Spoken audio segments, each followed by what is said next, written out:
வணக்கம். நீங்கள் இணைந்திருப்பது அக்கினியின் தமிழ் செய்திகளுடன். முதலில் தலைப்புச் செய்திகள். யாழ் மயிலிட்டியில் 6 கடற்றொழிலாளர்களுடன் சென்ற படகு மாயம். தோண்ட தோண்ட அதிர்ச்சி கொடுக்கும் யாழ் செம்மணி மனித புதைகுழி. வவுனியாவில் இடம்பெற்ற கருப்பு ஜூலை நினைவேந்தல் நிகழ்வு.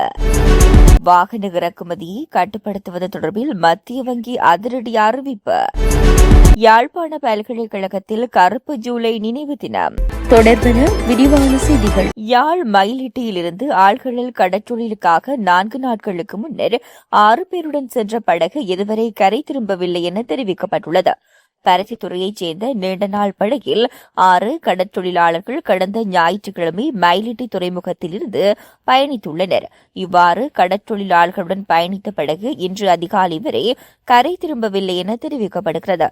மேலும் குறித்த நபர்கள் தொடர்பில் தகவல் எதுவும் கிடைக்கவில்லை என குறிப்பிடப்படுகிறது.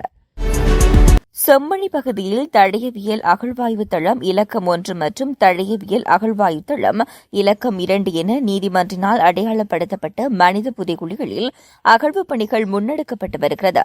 2ஆம் கட்ட பணிகளுக்காக 45 நாட்கள் நீதிமன்றத்தினால் அனுமதிக்கப்பட்டுள்ள நிலையில் தற்போது 2ஆம் பகுதி அகழ்வு பணிகள் இன்றைய தினம் 18வது நாளாக முன்னெடுக்கப்பட்டுள்ளது.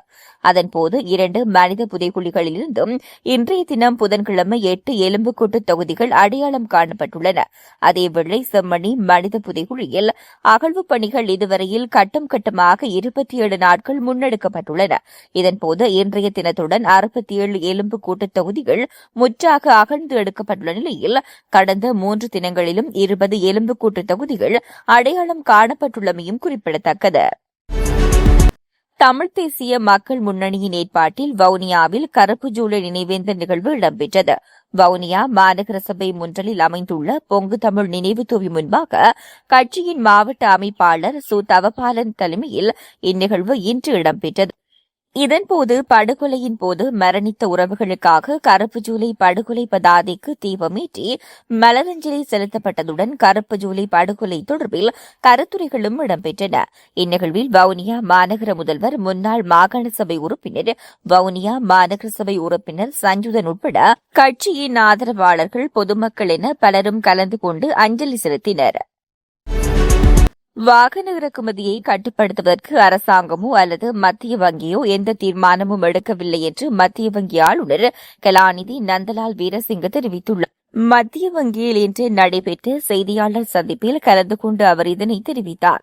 அத்துடன் இலங்கையின் பொருளாதார முதல் காலாண்டில் பதிவானதைப் போன்று 2வது காலாண்டிலும் அதே வீதத்தில் வளர்ச்சியடையவும் எனவும் அவர் குறிப்பிட்டுள்ளார். இந்த ஆண்டின் 1வது காலாண்டில் பொருளாதார வளர்ச்சி விகிதம் 4.8% பதிவாகியிருந்தமை குறிப்பிடத்தக்கது. யாழ்ப்பாண பல்கலைக்கழகத்தில் பல்கலைக்கழக மாணவர் ஒன்றியத்தின் ஏற்பாட்டில் இன்றைய தினம் கருப்பு ஜூலை நினைவு தினம் உணர்வுபூர்வமாக அனுஷ்டிக்கப்பட்டது.